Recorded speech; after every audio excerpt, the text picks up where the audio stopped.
Hello, and welcome back to episode 10. This is part 4 of this Little and Often series. And today we are going to be looking and focusing at the visibility and the speaking element of your personal brand and how you can incorporate this little and often connection with your audience that you have right now, whilst building your dream audience of dream ideal clients that you want to create.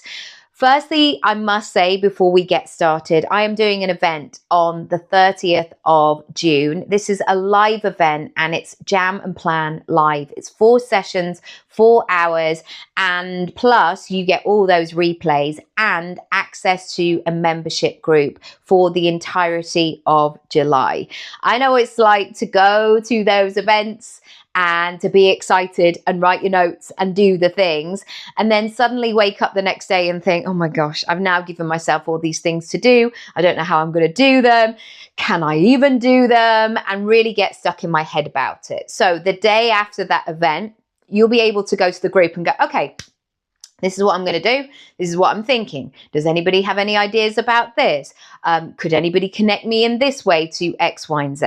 So that's what I want to create from June the 30th all the way through July. So even if you are winding down for the summer and you still know you want to create that income, then you've got that place where you can hop into little and often. And again, that really fits into this methodology and this series that we're talking about this week. So on to speaking.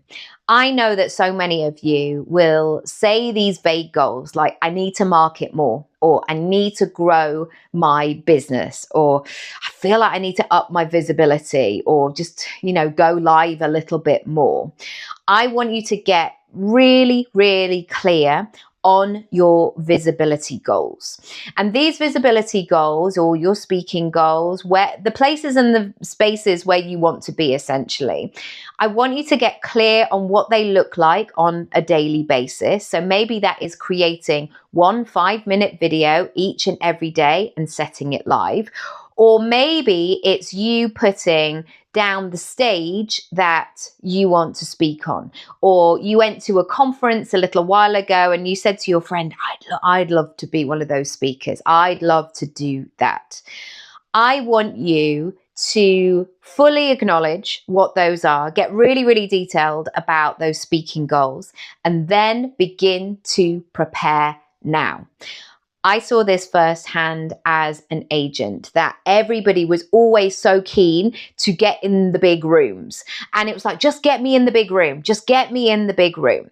Now, this wasn't the case for everybody, because some people were absolutely ready and they just needed that chance and they nailed it and they got the first job and all the rest of it. But some of us need practice. Some of us need time to build that skill, to build that muscle behind the scenes before they're ready for that showtime. And what I find again and again is that people are waiting until the opportunity comes in before they get ready. And then there's this scramble, then there's sleepless nights, then there's pulling things together at the last minute.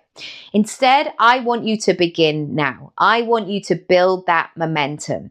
And guess what? If you begin to build that momentum, I believe personally that those things are going to come in more quickly, because you're going to be in the flow. You're going to be looking for the opportunities. You're going to have it front and center of where it is you're going. So I want you to consider what your speaking goals are and begin the process right now, even if nobody knows who you are. I actually have a workshop on this, by the way. You can go to the under £100 shop and you can purchase how to become a paid speaker, even when nobody knows who you are. Number 2, you have to have dedicated time to visibility. What does this look and feel like? I really have noticed this since I've had children, but I can give you a specific example. If I wait, okay, so to backtrack a moment, I know running really works for me. It's my exercise of choice. I love that I can do it anywhere and everywhere and any time of day. I can go really slow. I can go really fast, short, long, different routes. I can mix it up, and I love the flexibility that it has. However, it doesn't just happen. Sometimes it's easy to get out the door. Sometimes I just put my trainers on and I'm excited and the sun is shining and it's great. And then there are other times where honestly, it's the last thing that I fancy doing. And I will use every excuse under the sun to try and convince myself not to go. And so this might be the same with your visibility. I think we have to assume that it's not just going to happen. It's not just going to be a habit that you action unless it's not going to happen unless you say so, unless you schedule it and put time and effort and focus into making this happen. And so I want you to consider what this really looks and feels like, because so often we can just say these things to ourselves of like, oh, I'm just waiting till the summer, or I'm waiting till I've got a bigger audience, or I'm just not really feeling it at the moment. And we just stay in this pool of wishy-washy land. And so instead, I want you to, again, set those bare minimums. Every weekday this week, I'm going to do this. This is what I do with this show, by the way. Every weekday, I'm going to give you this episode that will go live in the morning. You can listen to it on podcast platforms or on my YouTube channel. That is my bare minimum. That is my commitment to my business. I want you to think about what that looks and feels like for you in a little and often way. Number 3, I want you to begin to set the scene. And I want you to work on all of those strong foundations so you are ready. And so often people will stay in this, especially actors. When I've met many actors over the years, some absolutely brilliant, some hard work, let's just say. There are those actors who stay in that place of like, it's not happening. I'm not getting any auditions. Nobody knows who I am. I hate my agent. And they've got all of this like bad gunk going on. And I know that feeling. It's frustrating. If those calls are not coming in, I know that sometimes there's that sense of like, I don't know what to do because they've got the keys to the doors that I want to open. But if I am having negativity about any of that process, for me, that is the first thing I need to do. I need to clean that up and get myself ready in a neutral, feel good state. I don't want to take all of that stuff into a room and be like, oh yeah, finally I've got an audition. Great, because my agent has been, no.